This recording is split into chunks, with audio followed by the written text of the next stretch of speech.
Get the latest Impact podcast right into your inbox each week. Subscribe by entering your email address at impactpodcast.com to make sure you never miss an interview. This edition of the Impact Podcast is brought to you by ERI. ERI has a mission to protect people, the planet, and your privacy, and is the largest fully integrated IT and electronics asset disposition provider and cybersecurity-focused hardware destruction company in the United States, and maybe even the world. For more information on how ERI can help your business properly dispose of outdated electronic hardware devices, please visit eridirect.com. This episode of the Impact Podcast is brought to you by Closed Loop Partners. Closed Loop Partners is a leading circular economy investor in the United States with an extensive network of Fortune 500 corporate investors, family offices, institutional investors, industry experts, and impact partners. Closed Loop's platform spans the arc of capital from venture capital to private equity, bridging gaps and fostering synergies to scale the circular economy. To find Closed Loop Partners, please go to www.closedlooppartners.com.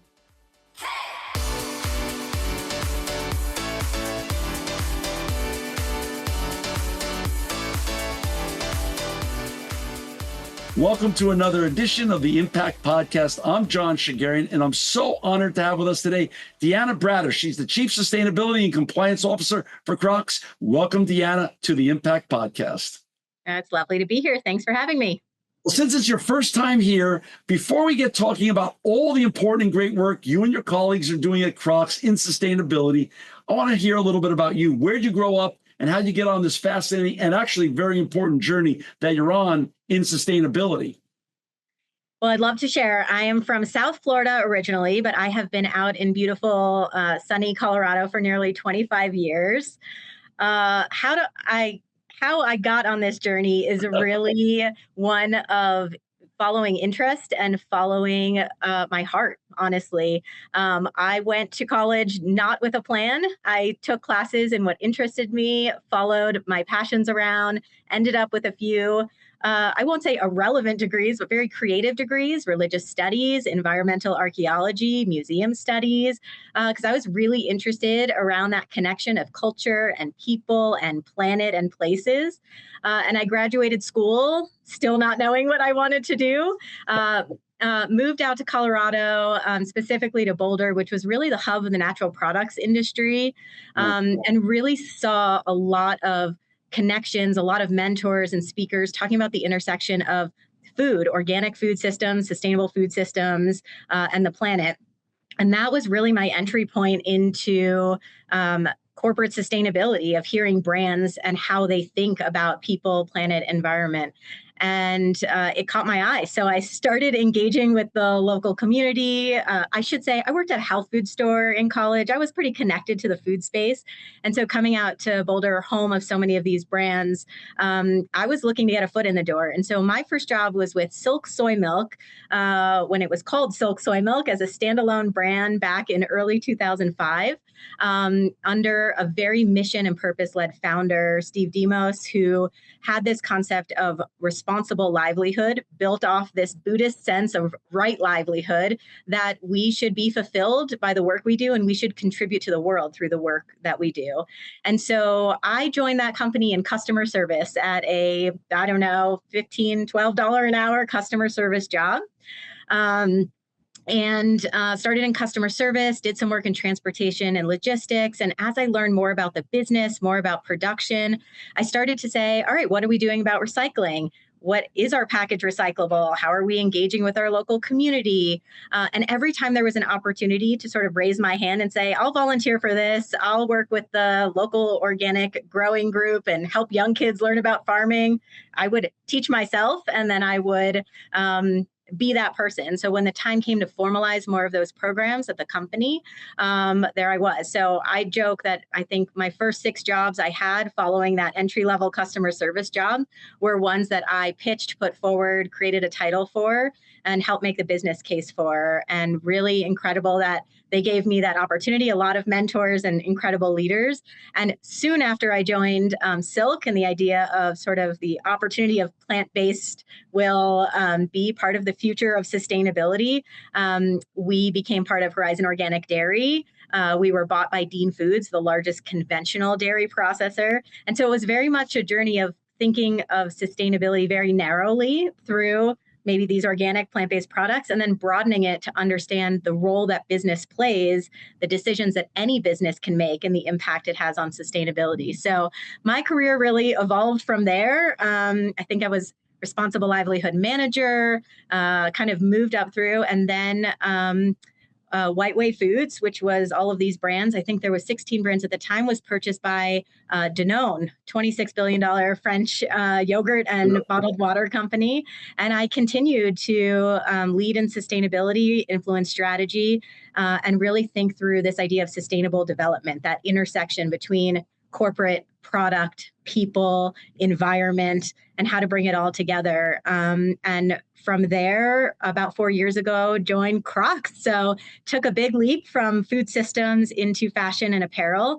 And amazingly, the issues that we face in corporate sustainability really hold true across businesses and across industries. It's really the maturity of the industries, the systems at play that you have to work through with or create to make sustainability impact. But it's been a pretty wild journey, and I really feel so fortunate to be part of not many people working in this sort of corporate sustainability nexus, because I do believe that business has an incredible role to play and a lot of power in helping shift economies, shift consumers' decision making to make positive impact. And at the end of the day, I am driven by making positive impact. If I'm not making impact, I'm antsy, and I'm joining nonprofit boards to try to figure out different ways to make impact and really be fulfilled. Yeah. Wonderful. When you were growing up in South Florida, were you a beach and ocean woman? Was that your jam back then? Or yeah, I mean, I definitely will say anytime we could, get out of class early and go to the beach and enjoy, for sure, being in the natural environment, everything that South Florida has to offer. But I will say that it's hard to mark life and time without seasons. And so 25 years in Colorado, starting a family here and sort of putting roots down in a different way, I think seasons are definitely part of what helps me sort of thrive and move through the year. When I look back on Florida, I'm like, it was all summer. It was always summer. Not totally summer. True. The endless summer of your childhood. Endless summer, exactly. But that's interesting. Both states, I've spent a lot of time in both states over my life, and they're both environmentally pro-positive. You get to love the sunshine and the beach and the ocean in Florida. And of course, it's hard to beat the mountains and the fresh air and all the gorgeous beauty of Colorado. So you've really been blessed with having to live in two areas that are, you chose the second one. The environment is first and foremost, is really table stakes every day in Colorado and in Florida. So it's funny to hear that journey, but it makes total sense from where you sit today. For our listeners and viewers to understand a little bit more about Crocs, first of all, it will be in the show notes, but you can go to www.crocs.com. Annual revenue north of $4 billion, over 8,000 employees, and in over 80 countries around the world. I know we were talking before we started recording this podcast how I love to see the Crocs stores in all the countries that I get to travel in on business. I sometimes have a little dead time, and I'll walk the mall just to get a sense of the community or for the culture in that area. And some of the most gorgeous Crocs stores, for instance, in South Korea and Seoul, I just marvel at them. I walk into them over there. I don't walk through malls a lot in the United States, so I really can't compare and contrast. But it's fun to see great, iconic American brands over in foreign lands doing so well and being so beloved, especially in South Korea. So. Yeah, love to hear it. Yeah, let's talk a little bit about your role. As you and I know, sustainability. Well, first of all, when I started this show, sustainability was sort of a mixed bag of a word. Back then, there weren't a lot of chief sustainability officers at all. Number two, when the C-suite heard the word sustainability, they basically had a V8 moment, hit their head and said, how much is this going to cost me if we do this? And now, of course, we know these huge ROIs in many ways that we're going to get into. How wide or narrow? Because sustainability can, as we know now, is so robust of a topic. It can be read narrowly and executed narrowly or widely. How do you approach Chief Sustainability Officer at Crocs? So sustainability should always be seen through a broad, holistic lens, or we're not doing it right, I guess, from a philosophical sort of high level perspective. Yeah. I think it's a great question because we can set it up in terms of corporate sustainability, or the acronym we don't use anymore, ESG, environmental social governance. My role really spans the breadth of that. I joined Crocs in 2022. Crocs had some really great ambition and intention before I joined. A lot of it was led by incredible folks around the company who were like, these are the things we should be thinking about and doing. But there wasn't actually a lead of sustainability until I joined the organization. So with that, I had the opportunity to really set the strategy and sort of formalize who are we? How does this connect with our mission as a company? And what is our purpose when it comes to sustainability? And Crocs, it is an icon. It is known for comfort. It's known for innovation. I love to say it's the brand you love or you love to hate, but we'll take it all. And it can be a bit polarizing, but we're really proud of who we are as a company and how we've grown. And so through that, with our purpose, we established this purpose to create a more comfortable world for all. And we love the word comfort because that is synonymous with Crocs. And so to create a more comfortable world for all, how do you do that? Well, we had a strategy defined as comfort for the planet, comfort for our communities, and comfort for all people. And I came and I'm like, we say comfort a lot. What do we mean by comfort? How do we bring comfort into what I like to call pragmatic action for the business? And so we started to really build out what that looks like. So we have 4 focus areas: climate, circularity, community, and inclusivity. And within each of those, we have sets of goals, KPIs, and programs for how we bring those to life. And when we do that right, we create a more comfortable world for all. And that's sort of the building blocks of our program. Within that, for example, we have a climate target, we have science-based targets, we have a net zero by 2040 goal. We have a circularity goal around establishing circular systems of production and consumption.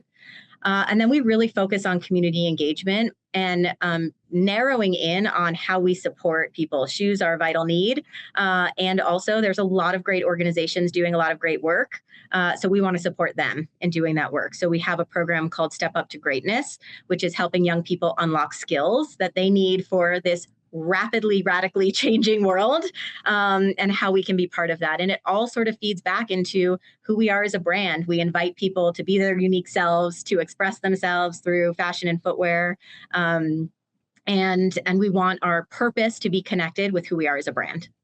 It's wonderful. I love your idea of taking a broad approach because when done, as you said, when done correctly, it really has to be done on a broad approach, looking at the entire ecosystem. You mentioned, and I'm glad you did, by the way, because I was going to bring it up anyway later. You know, those acronyms, I call them the alphabet soup of acronyms, DEI, ESG, and a whole host of them have pretty much been way politicized. So when I get the opportunity to interview wonderful people like you, or as I call it, the greatest fraternity on the planet, chief sustainability officers, chief impact officers, etc., we talk about where we are today and where we're going.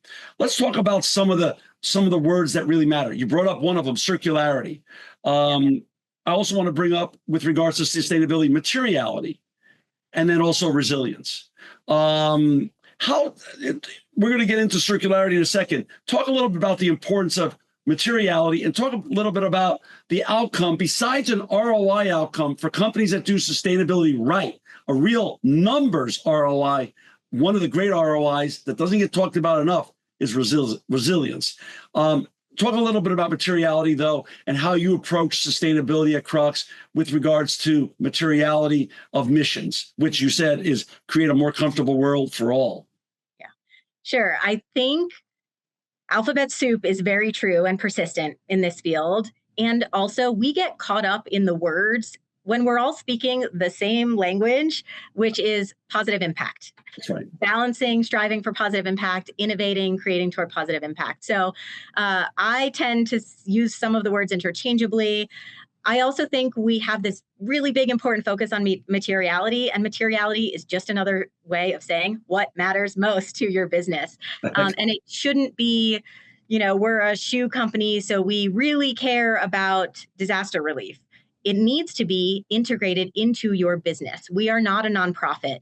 We're also not trying to be a sustainable shoe brand. There are some of those out there. We're just trying to be uniquely Crocs, but run our business in a way where it is resilient, where we manage our risks, where we plan for the future, and where we take responsibility for our negative and positive impacts on people and planet and try to drive them in a positive way. So it's interesting because when you're not what I often call a purpose-born brand, when it's not an inherent piece of what you do and how you operate, you have to think more uniquely about who is your brand, who are your consumers, who are your investors, who are your leaders, and what are they driving, and really meet the moment there.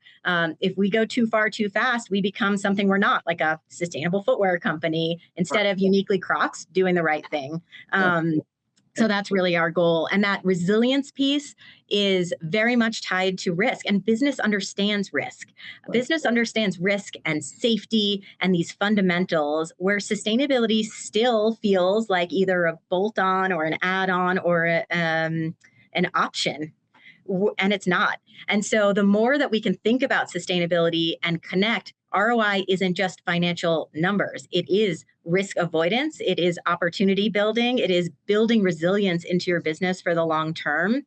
And I think specifically when it comes to consumers, I know we spoke a little bit before the call around the importance to young people, and young people care more than any generation before them.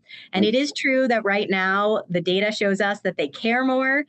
They want to align with values. They say that they are willing to spend more on sustainable products. I saw one stat from a leading investor briefing from a bank this week that said 91% of consumers in that sort of 15 to 35 or 18 to 35 range, 91% of them say they would pay 10% more for a product that aligned with their values and was sustainable. Now, what we see is the drop off, what we call the say-do gap. They say they will pay more, but we have to really face the economic strain that especially, millennials and sort of this up and coming Gen Z are faced with, and understand that even if they can't spend or choose not to spend today, we want to align with their values of where that Gen Z, that future shopper, will be in the future. So it also becomes a growth opportunity for the business. It's not a quick 12 to 18 month ROI, but there is inherent value in building brand equity, trust, and consumer longevity through sustainability.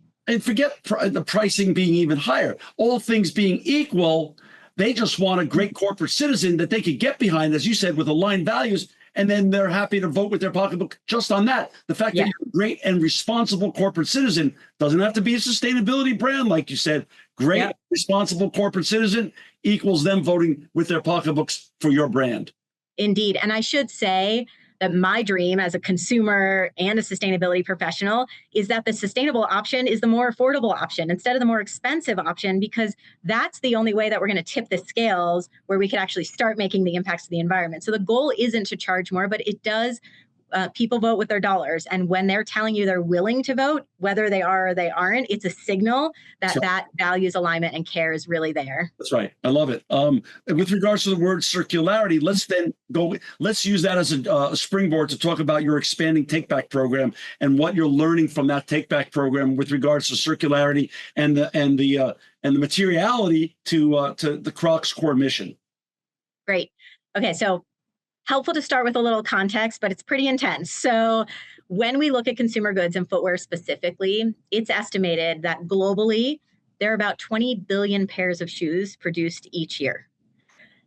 20 billion pairs of shoes for, what are we at, like 7.5, 8 billion people on the planet? And with that, there's an estimate that about 500 million people do not have the shoes they need to make it to school and work and for safety around the globe. And at the same time, nearly 1 billion pairs of shoes are ending up in the landfill.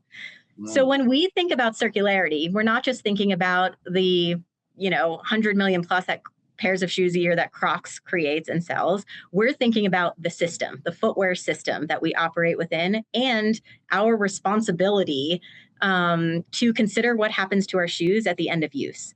And when we started doing that, we wanted to make sure that we approach circularity in a holistic way. You've heard me mention a few times people and planet. I think sometimes sustainability folks can get carbon tunnel vision, I like to call it, right?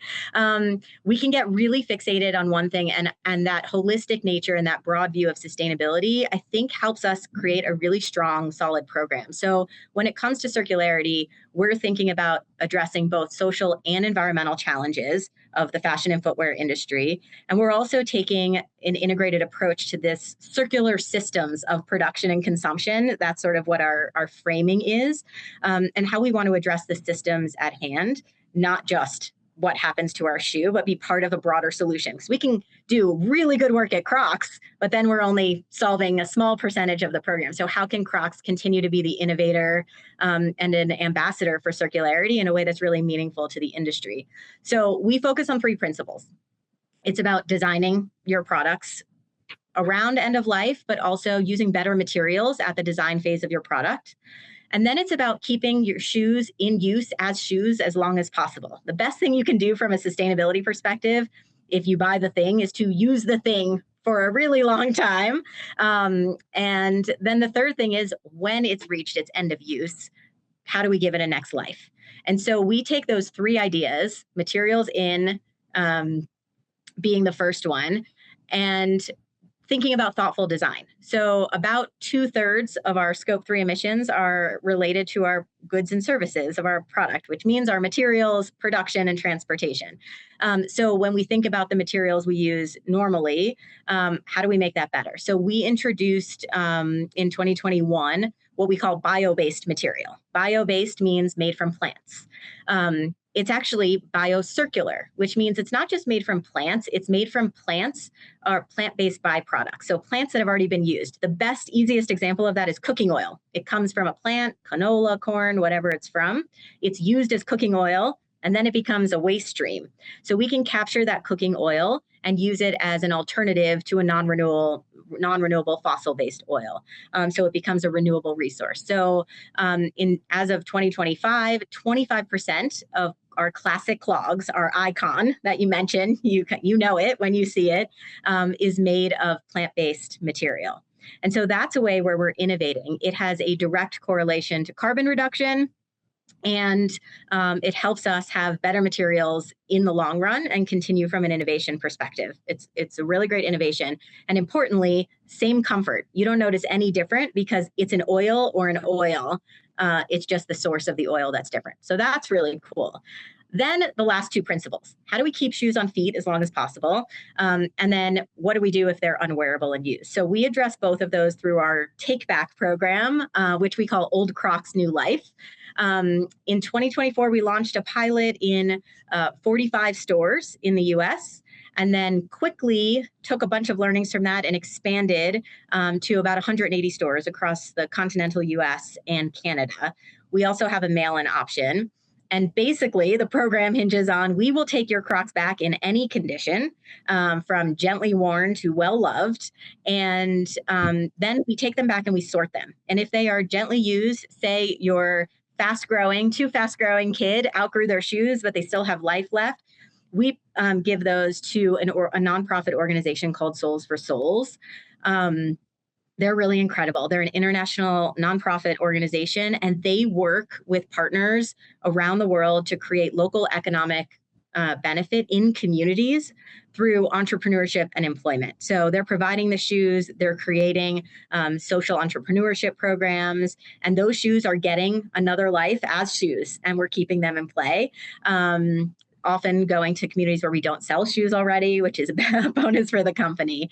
If those shoes are well loved, they have reached their end of their wearable life cycle, we send them to be processed. So that means sorting and deconstructing them and essentially shredding them into a post-consumer recycled material. We like to call this Crocs shreds. And we go from there. So this program has been a lot of learnings in process, and a really great way where we continue to engage consumers. And we're going to continue the expansion of that program as we go. Another piece of this is that we want to incentivize consumers to participate. So I know we love to say, what did we learn from this? So we launched this program and said, all right, let's take Crocs back and say thanks by giving them a gibbet. A gibbet is a little charm that we are very well known for at Crocs. It's our personalization and customization of your shoes to make them one of a kind in your own. And those charms are loved by our fans. And so we said, okay, give us your old Crocs back and we'll give you a limited edition gibbet that calls you a Croc saver, and you can wear it on your shoes and feel really proud. And people liked them. And they said, thanks for the charm. Thanks for the gibbets. Can I have a discount? And so that was a really great learning for us in terms of meeting the consumer where they are. The most important thing we can do is meet the needs of the consumer in this program, because it doesn't work if they don't participate. And that is the basis of any take back program, is can you get your consumers engaged? And do you have a good strategy for what you're doing with these shoes that you're collecting? And how do you sort of keep the momentum of the program? So wonderful, how great companies and great leaders like you have such an openness. The gibbets you thought would be wonderful, but again, under the heading of no deed goes unpunished, they wanted more. They wanted a discount. And by the way, so I get it. It makes total sense. How has been, and then you talked about Croc shreds. Does that material go back into new Crocs in some way, shape, or form? Or what's the next life after the Croc shreds? Does it go to some new type of circular product? Great question. So the program's doing really well. So we're in US and Canada. We actually expanded last year into 23 stores across Europe, UK, Germany, France, Austria, Netherlands. So we've got some stores there. Next time you're traveling in that region, you can check out our stores. And we're planning to expand across the globe in key regions and key markets where we operate in terms of take back. The idea is a global program with regional activation. And what I mean with regional activation is we don't want to be moving waste and shreds around the world. We want to create an opportunity to have regional, can we sort it locally? Can we process it locally? Can we get it to Souls for Souls in region? And then what do we do with those shreds? Can we reuse it locally? So we've got some exciting innovation. Circularity, there's a lot of circularity purists out there, which say it's only true circularity if you take it and you put it back into a shoe. I really believe that we have to be innovative and creative with circularity. And I think about open loop solutions in service of what I call the closed loop. So the closed loop would be back into Crocs, but there's a lot of opportunity for this material from a business case perspective and a waste material. And we make the majority of our shoes in Asia, which means we'd be collecting in the US and shipping it back. So how do we get more creative, and what do we do with the shreds is a very good question. Let's see, I'm mixing up my dates, but I think at the end of 2024, we launched the first Keep It Going Classic Clog, which is made from 25% of that plant-based material that I mentioned before, the biocircular material, and 25% recycled shreds from shoes we've taken back. So inherently, about half of the material in the product is circular in nature, post-consumer shredded material. So the Keep It Going Clog, the tagline there is made better thanks to you. And it's really a nod to consumers that they are participating in making this possible. And the Classic Clog did really well. We're going to be launching a second colorway, and I was going to say keeping it going. It's called the Keep It Going Classic Clog. We are indeed keeping it going in terms of market by market, collecting locally, and then producing in local key areas where we have local manufacturing, which is a really great story in terms of how we're addressing waste and how we are creating some closed loop. And then we're also pursuing lots of other really interesting innovations with the shreds. It's a really flexible material, and it can do everything from under mats of carpet to yoga mats, fatigue mats in our distribution centers, something we're working on. So a lot of different really unique use cases, and continuing to innovate and look for opportunities for it. I'm so glad you parsed out the difference between circularity purists and practical circularity, because as you said, first of all, it makes zero sense to forsake good enough for just perfect.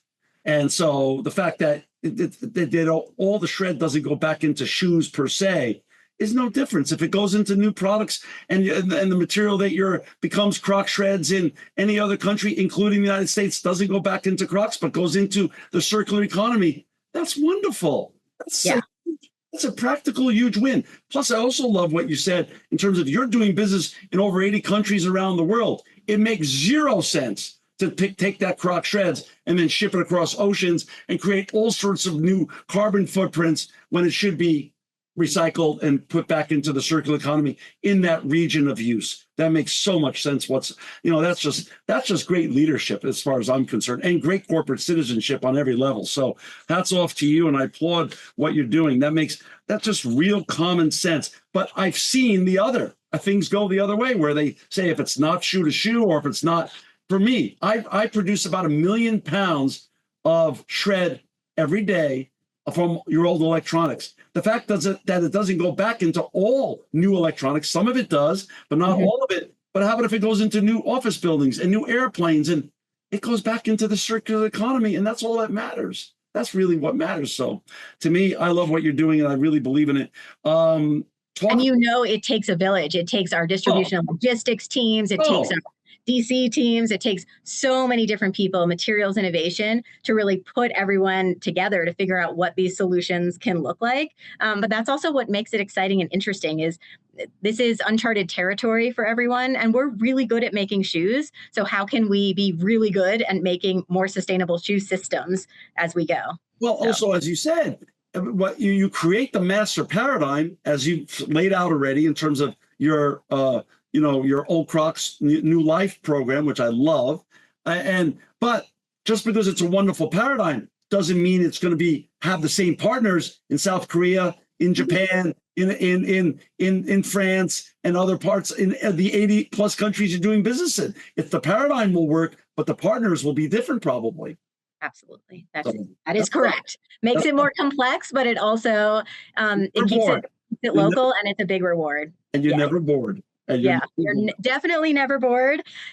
There is a group that's called the Footwear Collective that we're a founding member of, that are a bunch of other footwear brands who've joined together with us and some really incredible leadership through Earth DNA nonprofit. And we're all coming together, mapping our materials, mapping our waste streams, mapping our production locations, and looking for shared insights so that one person's waste is another person's treasure type of thinking, that we can take advantage of the footwear system. And the idea that, again, if we're successful, that's great for Crocs, but it's not great for the planet it's good for the planet as a whole, but we're not changing the system that's creating the waste in footwear. So the Footwear Collective is this really incredible collaborative of folks who are looking holistically at the footwear industry and trying to change the system so that everyone can benefit. And we're really proud of our collaboration with that team, and that the learnings from our program are feeding into that work as well. So wonderful. Yeah. Again, why do I call it the world's greatest fraternity that I get to talk with all the time? Because the truth of the matter is, although we are in a competition in many ways, it's not a zero-sum game. We only have one planet. And the leaders that I get to interview, like you, share the information willingly and openly and really with care and love, because we all realize if all companies do better in their sustainability efforts, the boat goes up, the ocean, or the tide rises, and all the boats on the ocean go up. Because as we know, if some, God forbid, environmental crisis happens in any other country around the world, it's borderless. It affects us here in the United States and vice versa. So everybody wins when you get to share the information in your fraternity. I also love what you're doing with Souls to Soul. First of all, it sounds like an amazing organization. How many Crocs shoes go back into, don't go to Crocs shreds, that go into getting people who need shoes to go to work or to live? How many people are getting shoes every year through that program? It's a great question. I don't have the numbers off the top of my head, but it's actually another really interesting learning. When we started taking the shoes back, we assumed that the majority of them would be wearable and go to Souls for Souls, and that the minority of them would be shredded for waste. Turns out it was opposite of that. People are loving their Crocs I was going to say to death, but they are loving their Crocs till they are worn. They are very loved. They are worn. And a lot of them are coming back that just couldn't be put into the reuse program and needed to be shredded. So we actually had to shift the entire way that the supply chain was running for sortation, because we didn't want to be moving the majority. We wanted to be moving the fewer Crocs. So now they're being sorted at the recycler and the wearable ones are going. So it's roughly, it changes, but it's roughly 60% recycled, 40% reuse, or 70% recycled, 30% reuse. Just sort of depends on what's coming in, seasons, all of that. But we're still learning a lot of our way through. By the way, the same goes for the electronics. That's pretty much our breakdown as well. Yeah. When old electronics come in. So it's it tracks. Industries track. That's interesting. Talk a little bit about what else you do, Deanna. And by the way, for our listeners and viewers who just tuned in, we've got Deanna Bratter with us today. She's a Chief Sustainability and Compliance Officer for Crocs. To find Deanna and all of her colleagues and the important work they're doing in sustainability, please go to www.crocs.com. Carbon emission reduction. That is, again, the net zero chase is, again, a trend and a common theme. It gets us out of the alphabet soup of all the acronyms and just makes things real. What other programs beside your wonderful Old Crocs New Life are you using to help reduce your emissions around the world? I think, like most companies, we've gone through the process of mapping. I think the best thing about our carbon data is it tells us where to focus and what to focus on. So when we look holistically at our emissions, we, like many, I think it's a very significant percentage. I want to say 97% of our emissions are in scope 3, which means in our value chain, in our supply chain, in our materials. When we look at that 97%, about 75% of that is in purchased goods and services, which is materials itself, production itself, and then the other areas are packaging and distribution and logistics. So we're definitely looking holistically across the business for where we can influence. A lot of it is influence and partnership with the manufacturers who are making our products, with the carriers, major carriers who are moving our products, being willing to be part of their pilots.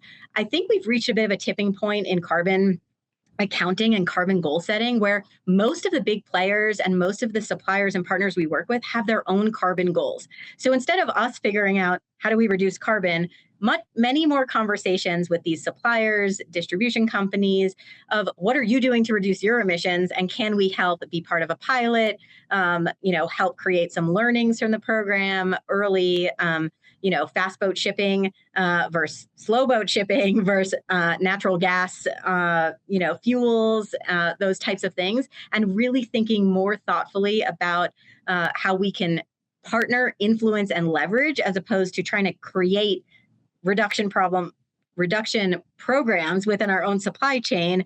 Because again, that magnitude and order of scale, we are a large, $4 billion company, but we're a $4 billion company. And when we put ourselves in the context, we need partnerships to create that change. So looking broadly across all of our emissions areas and where we can partner to drive reductions. Big in so many ways, big scale and bigness gives you buying power, selling power, and also just overall a great megaphone. But talk a little bit about the challenges of your kind of bigness when it comes to the fact that you're working in over 80 countries around the world. You're dealing with how do we say it respectfully, the patchwork quilt of rules and regulations when it comes to sustainability and carbon emissions and other things in Europe versus in North America versus Asia versus South America versus now the Gulf. I mean, it just doesn't seem like we could get any of them on the same page. What do you feel like is going to happen? What's the 2026 in the future look like in terms of getting some harmonization so you can get out, you can stop all the absolute, I'm sure, mind-numbing responsiveness that you have to have with regards to the regulators across the world, and they create some sort of rationalization or harmonization of rules and regs so companies like yours can focus on the real work of being more sustainable and not the real work of reporting to 7 or 8 different regulation bodies around the world. You're not passionate about this one at all. Not at all. I don't care. This is a throwaway question. Throwaway question. So I might shake some things up with this answer. So I have two answers. I have my put on my corporate hat, Crocs Chief Sustainability Compliance Officer. More standardization will be critically helpful in meeting the need for this regulation. If I take off that hat and say general sustainability person, consumer who cares, impact person, bring on the regulation. The reality is that regulation drives businesses to change. And there's a lot that we are doing because it's the right thing to do. But when I think about, I think it was CDP from a handful of years ago, published a report that said something like 80+% of global emissions are created by 100 companies. And most of those companies are oil and gas, steel, like these huge emissions creating companies that are out there. So it's true. Food makes up a decent percent of global emissions. Footwear and fashion makes up a decent amount of global emissions. We need the scale. And the only way we're going to get the scale to actually create a dent in global emissions, which is what science-based targets are about, is corporates in partnership with regulation. And I think regulation has a very, very important role to play in tipping the needle, not for those of us who are going to do it because it's the right thing to do and are able to create the business case between our consumers and our employees and everyone else, but the ones who aren't, who are really responsible for a significant amount of the emissions globally. So it is massively challenging to navigate regulations, to keep up on them, to ensure that we're setting up our business properly so that our data supports the output and the auditability of the regulations in markets where it is regulatory and needs to be filed along with financials. There's a lot of systems adjusting that needs to be done, and visibility and traceability and transparency within systems that has to evolve.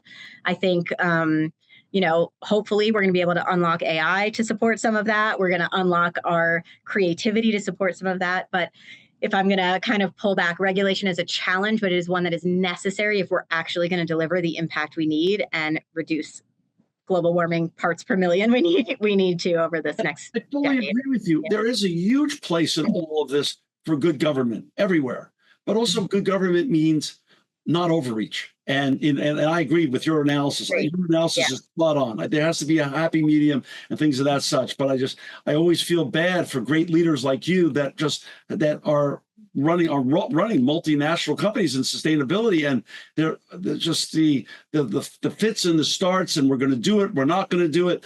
It's just that is really challenging, and it is having this fallout effect where how many sustainability leaders are spending the majority of their time responding to regulations instead of actually driving impact. That worries me. And that's something we work really hard on, is we should always be driving more programs, more change, more engagement, supported by reporting, not making reporting the lead and everything else if we have time. So there's a balance. Yeah. And that's the heart of the matter. That's the heart of why I asked the question, and you answered it perfectly. And that's right. We just have to make sure it's a balancing act and it doesn't tip one way too far, than the other. And I totally agree with you.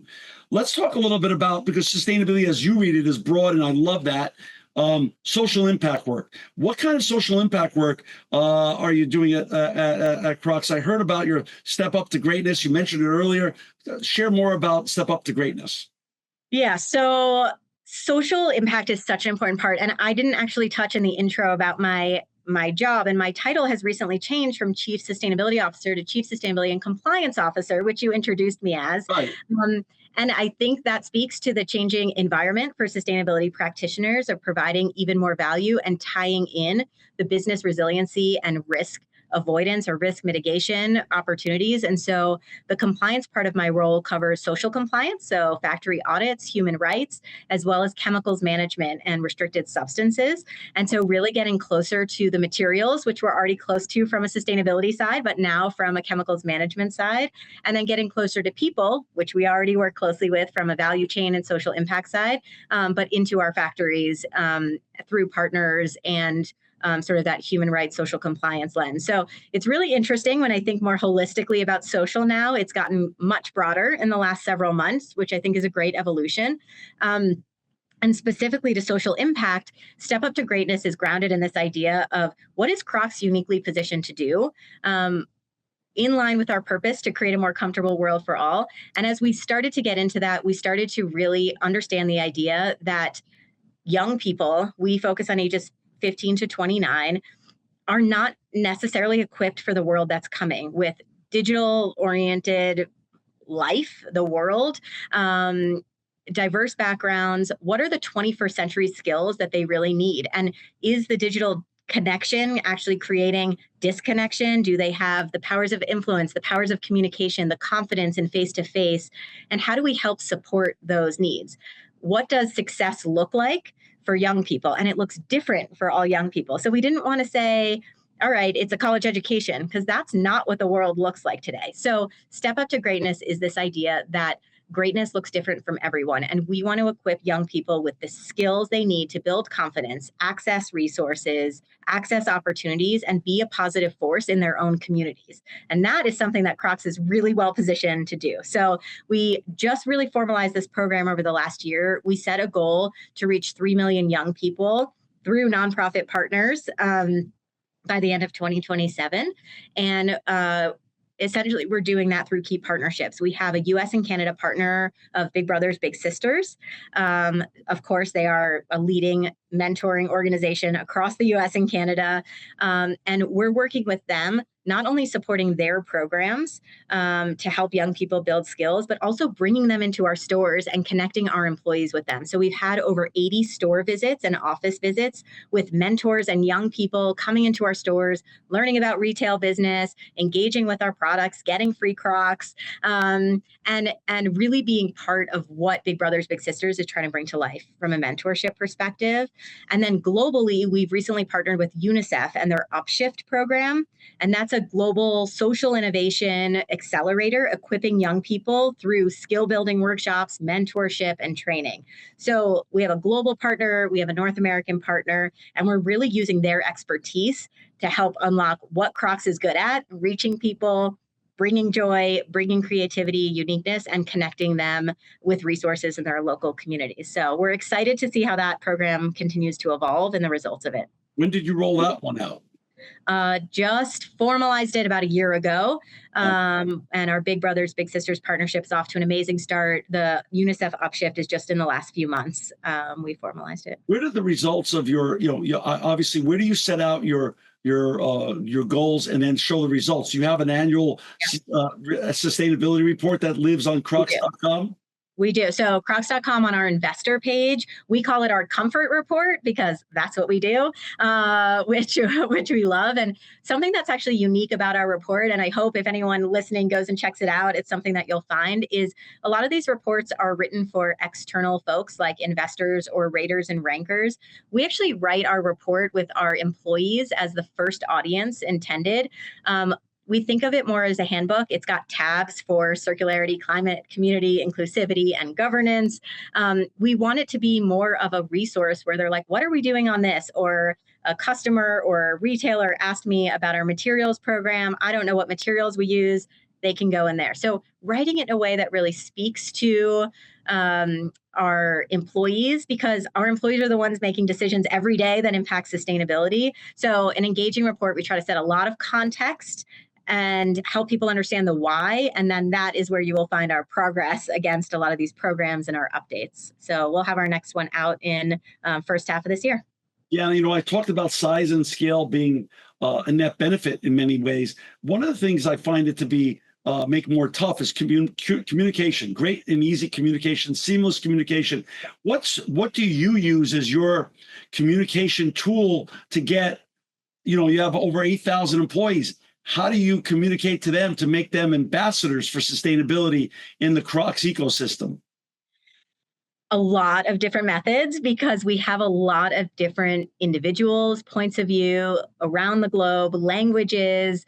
It's so fascinating when you reach into the business and really try to connect with people. So one of the most important things I think about communicating sustainability is meeting people where they are. And we have a lot of folks who are not motivated by climate change and doing their part to reduce climate, but they sure are motivated by cost savings or the kids in their local community. And so we might capture them in through our Step Up to Greatness, Big Brothers, Big Sisters partnership. We might not capture them on our climate reduction or biomaterials program, but there's space for everyone. And I think we employ a lot of mechanisms. The comfort report and making that available to everyone is definitely one, and trying to make it engaging. We do lunch and learns. We call them Sustainability 101s. We have a lot of mechanisms. We try to do road shows at local groups. So we talked about our Old Crocs New Life program. We're going to be expanding to Asia in soon, in a couple of months. We're really excited. And we'll be going into those communities, into the stores, training at a couple stores, inspiring them so they can share that with the rest of their peers. We do videos for our retail store employees. That's a significant part of those 8,000 employees, and really making sure that they can be ambassadors, because they're the ones at the store talking to consumers, bringing the program to life. That's your front line. That's your front line. Just to be clear with our listeners and viewers, you're expanding to Asia. You already are in Asia. You're expanding just the Crocs. Old Crocs, right, Old Crocs New Life. I just want people to understand. You're there already. You're there in a big way there. So that's wonderful. So there's all sorts of media. So if the message is the medium, that you use all types of medium platforms to get your points across and your information across. Yes, and try to meet people where they are at their interest points, and make sure that it's two-way communication. We're listening to their input and we're meeting their needs, not just saying, here's our sustainability goals over and over, which we have to do a little bit of, but we really try to meet them where they are. That's just wonderful. Since we're talking about people, meeting them where they are, talk a little bit about the importance of sustainability to great brands like Crocs, and the ability that it gives you when you do sustainability right, like you are doing it there, how it is a recruiting tool and a retention tool for the next generation of employees. I think that what we see that is consistent with consumers around care and values alignment is what we are seeing of the workforce for the future. They want to work for companies who support and align with their values in general. They want to work at workplaces where they enjoy showing up every day. And sustainability plays such a huge part of that. We're so proud to be part of our recruiting efforts, our retention efforts, how sustainability can come to life with those initiatives in partnership with our HR teams and the work they're doing to be a desirable brand people want to work for. I think those themes are really consistent around what we expect and how we try to engage.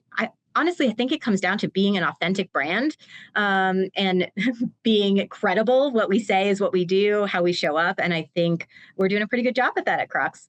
Deanna, these every day that we either read the New York Times or Wall Street Journal or turn on Bloomberg or CNBC, we always hear the lead story has something to do with AI, typically. How is AI helping you in and your colleagues in the sustainability world do more of your great work that you're doing at Crocs? Yeah, I think AI and sustainability is an important topic. It's not just a hot topic. AI has been employed and being used by a lot of companies for a very long time to unlock profit, to unlock efficiency and programs. We're slow on the uptake from a sustainability lens. We have a lot of work to do to catch up. Right now, for us, it's coming through in the tools that we're using, accounting, data, really trying to streamline and then using it to look for opportunities that we're able to unlock in terms of reductions. I think it's going to be another very important tool in the toolkit. It won't stand alone. I know a lot of people have environmental concerns, water and energy around AI. I think there is a fascinating amount of knowledge and learning we need to do about, I don't know if you've heard of this term, enabled emissions. AI is enabling the generation of more emissions than it is enabling the reduction of now. We need to tip that so that it is enabling more reductions. And we need to get good at it from a sustainability perspective. So I'm really hopeful. There's a lot of great innovation and a lot of really smart folks working on this.